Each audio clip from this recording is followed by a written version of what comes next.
Hello guys, welcome to Trading Tales. This is 5th April 2023 and we are doing the post market analysis for bank Nifty.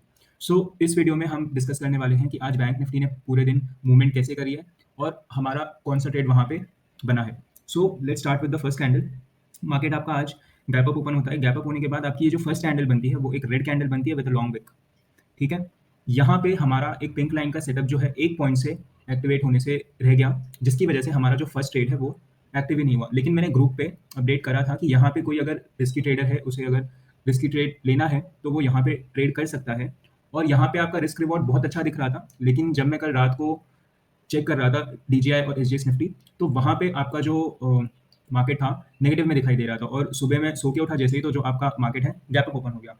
तो इससे कहीं ना कहीं हमें ये चीज़ समझ आती है कि मार्केट में आज मार्केट खुलते ही प्रॉफिट बुकिंग होने के चांसेस थे. प्रॉफिट बुकिंग होने के चांसेस क्यों थे?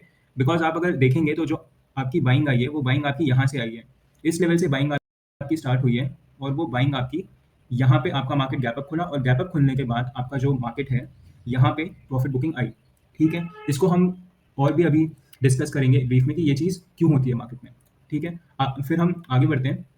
आपका यहाँ पे आपका लॉन्ग विक कैंडल बना और मैंने आपको पिछले वीडियो में भी बताया था कि जब मार्केट में लॉन्ग विक कैंडल बनना शुरू हो जाती है तो आपको ये चीज़ समझनी है कि मार्केट आने वाले कुछ घंटों तक रेंज में रह सकता है. तो हम अगर यहाँ पे एक रेंज मार्क करेंगे तो यहाँ से हम एक रेंज को मार्क करते हैं. यहाँ पे हमारी रेंज जो है वो स्टार्ट होती है इस कैंडल के हाई पे और यहाँ पे आपका जो रेंज का लो है वो बन जाता है. फिर इस रेंज को हम एक्सटेंड कर लेते हैं यहाँ पे. ठीक है, तो जो आपका रेंज ब्रेकआउट है वो यहाँ पे हो रहा है, इस वाली ग्रीन कैंडल पे हो रहा है.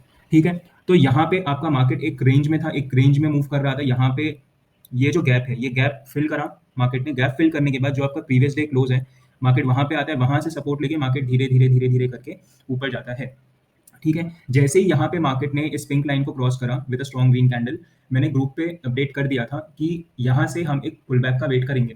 फिर क्या हुआ, मार्केट ने इस रेंज को तोड़ा और रेंज को तोड़ने के साथ साथ उसने डे हाई को भी तोड़ा बिकॉज दोनों सेम ही था. तो मैंने आपको लास्ट वीडियो में ये चीज़ बताई थी कि जब भी आपका मार्केट अगर डे हाई को ब्रेक कर रहा है तो आपको बाय का ट्रेड लेना ही नहीं है, क्योंकि 10 में से 6 बार वो आपको ट्रैप ही करेगा. आज भी वही सेम चीज़ हुई. मार्केट ने डे हाई को क्रॉस करा with a strong green candle, जिससे बायर्स को क्या लगा कि यहाँ पे अभी बहुत फास्ट बाइंग आने वाली है और फास्ट बाइंग नहीं हुई. वहाँ पे हमारी सेलिंग हो गई और यहाँ पे ये जितने भी लोगों ने यहाँ पे बाय करा था या यहाँ पे बाय करा था वो सारे ट्रैप होके उनका यहाँ पे स्टॉप लॉस हो गया. ठीक है, स्टॉप लॉस होने के बाद मार्केट ने फिर यहाँ से धीरे धीरे एक मूव दिया. बट ये मूव हम अगर ऑप्शन बाइंग में कंसिडर करेंगे तो यहाँ पे कोई भी हमारा फायदा नहीं होता इस मूव को लेके. ठीक है, तो यहाँ पे सबसे पहली चीज़ हमें ये समझनी है कि आज जो मेरा व्यू था वो इस पॉइंट पे बाइंग का क्यों नहीं था. फर्स्ट ऑफ ऑल ये जो इंडिकेटर है आपका, ये प्राइस आपका जो है अभी सेलिंग जोन में चल रहा है. ये रेड और ये पिंक लाइन आपके सेलिंग जोन्स हैं. यहाँ पे हमें बाइंग का सोचना होता है लेकिन तब जब एक स्पेसिफिक कंडीशन फॉर्म होती है. पिंक लाइन का हमारा एक ओपनिंग सेटअप है जहाँ पे बाइंग कंडीशंस अगर वैसी होती तो हम बाय करते. लेकिन यहाँ पे क्या हुआ है, यहाँ पे वो कंडीशन फुलफिल नहीं हुई, जिसकी वजह से हमारा यहाँ पे बाइंग सेटअप जो था 920 का वो एक्टिवेट ही नहीं हुआ पिंक लाइन का. उसके बाद फिर पूरे दिन यहाँ पे मुझे बाइंग का सोचना ही नहीं था. मैं बाइंग का तब सोचता अगर ये एन जो है, आपको अगर मैं यहाँ से ड्रॉ करके बताऊँ तो यहाँ पे आपका एक एन फॉर्म हो रहा है. देखिए यहाँ पे ये एन है. ठीक है, फिर ये यहाँ गया और यहाँ से जाने के बाद ये यहाँ गया. ठीक है, तो यहाँ पे अगर मार्केट ने इस हाई को ब्रेक कर दिया होता तो मैं यहाँ से फिर एक बाइंग के बारे में, एक शॉर्ट ट्रेड के बारे में सोच सकता था, जहाँ पे मैं कुछ छोटे पॉइंट्स की स्कैल्पिंग करके बाय ट्रेड कर सकता था. लेकिन मार्केट ने इस हाई को तोड़ा ही नहीं. तो आज पूरे दिन मेरा बाय का ट्रेड तभी बनता जब मार्केट इस पिंक लाइन के ऊपर एन सेटअप बनाता और एन सेटअप बनाने के बाद इस हाई को with a strong green candle break करता और ब्रेक करने के बाद हमारा जो भी इस ग्रीन कैंडल का साइज होता उतना ही हमारा टारगेट होता. तो 1:1 का हमारा रिस्क रिवॉर्ड होता है इसमें. लेकिन वो चीज़ हुई नहीं मार्केट में. दूसरी चीज़, जो फेलियर ऑफ एन सेटअप होता है वो भी यहाँ पे एक्टिवेट बिल्कुल नहीं हुआ बिकॉज मार्केट ने कोई भी ऐसी स्ट्रॉन्ग ग्रीन कैंडल बनाई नहीं जिसने पीछे की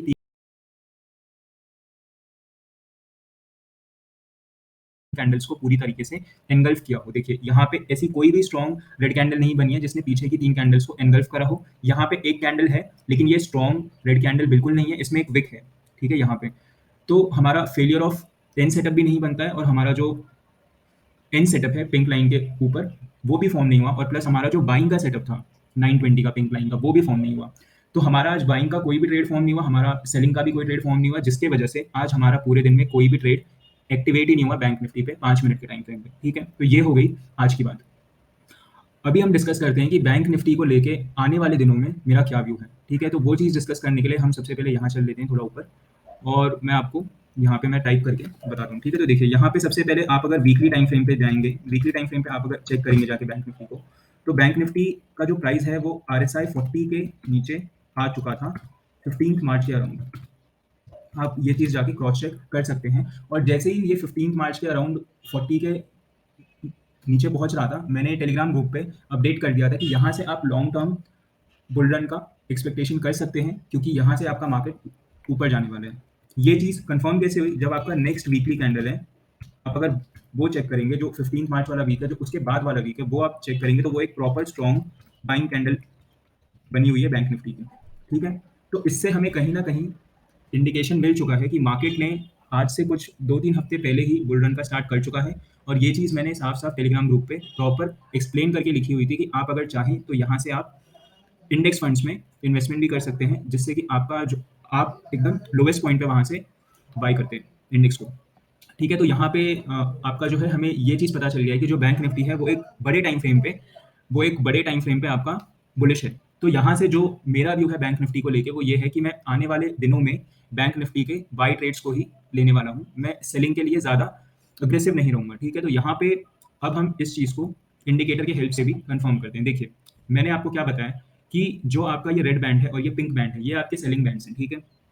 तो जभी भी मार्केट इन सेलिंग बैंड्स के पास होता है, तो हम हमेशा सेलिंग के बारे में सोचते हैं। अगर कोई हमारा सेलिंग का सेटअप है, वो एक्टिवेट होता है, तो हम यहाँ से सेलिंग के बारे में सोचते हैं। लेकिन यहाँ पे हम बाइंग का सिर्फ तब सोचते हैं जब कोई स्पेसिफिक कंडीशन बनने के बाद हमें बाइंग का चांस मिलता है। तो मार्केट ने हमें बड़े टाइम फ्रेम पे क्या बताया कि वो एक बुल रन का स्टार्ट कर चुका है। छोटे टाइम फ्रेम पे मार्केट सेलिंग बैंड के आसपास घूम रहा है। तो आपको अभी ये चीज़ समझनी है कि मार्केट को अगर ऊपर जाना है, तो मार्केट लगातार तो नहीं जा सकता ऊपर। मार्केट को कहीं न कहीं नीचे आना पड़ेगा, जिससे वो एक नया हाई बना सके। तो जो रीसेंट बाइंग हुई है आपकी, वो 40,600 से लेके 40,550, ये जो आपका रीसेंट बाइंग हुई थी, ये देखिए ये बाइंग आपकी अभी कंटिन्यूअस चल रही है, ठीक है? तो मैंने यहाँ पे सुबह आज टेलीग्राम ग्रुप पे ये लेवल पोस्ट करा था, और मैंने वहाँ पे लिखा भी हुआ था कि हमें मार्केट को इस ज़ोन पे आने का वेट करना है। जैसे ही मार्केट इस ज़ोन पे पहुँचेगा, यहाँ से एक बहुत फास्ट बाइंग आ सकती है, बिकॉज़ जो प्रीवियस बाइंग है वो यहीं से स्टार्ट हुई है, ठीक है? तो अब आने वाले दिनों में हम लोग क्या चीज़ एक्सपेक्ट कर सकते हैं? सबसे पहले, अगर हमें मार्केट में गैप अप मिल रहे हैं लगातार, तो हमें वहाँ पे बाइंग बिल्कुल नहीं करनी है, क्योंकि हम अगर वहाँ पे बाइंग करते हैं, तो हम या तो ट्रैप हो सकते हैं, या तो हमारा ट्रेड ब्रेक इवन पे बाहर निकालना पड़ेगा। प्रॉफिट होने के चांसेस बहुत कम है, क्योंकि अगर मार्केट लगातार बुल रन में गैप अप खुल रहा है, तो मतलब आपकी वहाँ पे प्रॉफिट बुकिंग आने की चांसेस हैं। आपको जब मार्केट एक बुल रन का स्टार्ट करता है, तो आपको सबसे पहले ये देखना है कि मार्केट आपको गैप डाउन कहाँ मिल रहा है। आपको मार्केट जो है वो ढूँढना है बाय ऑन डिप। जैसे ही आपका मार्केट नीचे जाता है और वो एक इम्पोर्टेंट बाइंग ज़ोन के पास आता है, आपको वहीं से बाय करना है। तो वहाँ पे क्या होगा, आपका जो स्टॉप लॉस है वो बहुत छोटा हो जाएगा। जैसे यहाँ पे आप अगर देखेंगे, तो आपका स्टॉप लॉस बहुत छोटा हो जाएगा, लेकिन यहाँ से आपको जो रिस्क रिवॉर्ड होगा वो कम से कम 1:5, 1:6 का बहुत आराम से मिलेगा। तो मेरा जो प्लान है अभी आने वाले दिनों में, वो ये है कि अगर आपका बैंक निफ्टी इस बैंड के पास ही हवर कर रहा है, रेड बैंड के पास हवर कर रहा है या पिंक बैंड के पास हवर कर रहा है, और तो मैं यहाँ पे बाइंग के लिए बिल्कुल भी इंटरेस्टेड नहीं हूँ। यहाँ पे कोई अगर मेरा सेलिंग का सेटअप बनता है, तो मैं यहाँ से बैंक निफ्टी को शॉर्ट करना पसंद करूँगा इस ज़ोन से। और जब आपका बैंक निफ्टी इस इंपॉर्टेंट ज़ोन के पास आता है, जो आपका ज़ोन देखिए यहाँ पे है, 550 से लेके 600 का एक ज़ोन है, फिर एक ज़ोन है आपका 520 से लेके 480 का ज़ोन है, फिर एक ज़ोन है आपका 464 से लेके 440। मतलब ये इन तीनों ज़ोन में से जहाँ पे भी पहले आता है, हम वहाँ से बाइंग इनिशिएट कर सकते हैं, और फिर वहाँ से आपका जो मार्केट है एक नए हाई को बनाएगा। तो इन शॉर्ट हमें ये चीज़ समझ आती है कि मार्केट अगर गैप अप खुल रहा है, तो हमें वहाँ पे थोड़ा कॉशियस रहना है, थोड़ा-सा संभाल के ट्रेड करना है, और अगर ट्रेड करना भी है, तो बाइंग ट्रेड नहीं करना है, हमें सेल के ट्रेड्स की तरफ ज़्यादा जाना है। और अगर मार्केट आपका गैप डाउन हो जाता है, तो आप गलती से भी वहाँ पे सेल का ट्रेड मत कर देना, बिकॉज़ अगर सेल का ट्रेड आपने किया, तो मार्केट वहाँ से पक्का रिवर्सल करेगा, बिकॉज़ वो बाय ऑन डिप का मार्केट होगा, और वहाँ से आपका जो मार्केट है वो एक नया हाई बनाएगा, ठीक है? तो आज के वीडियो के लिए बस इतना ही। मिलते हैं नेक्स्ट वीडियो में। तब तक के लिए आप चैनल को सब्सक्राइब कर सकते हैं, वीडियो को लाइक कर सकते हैं, टेलीग्राम ग्रुप को जॉइन कर सकते हैं। Till then take care and keep trading.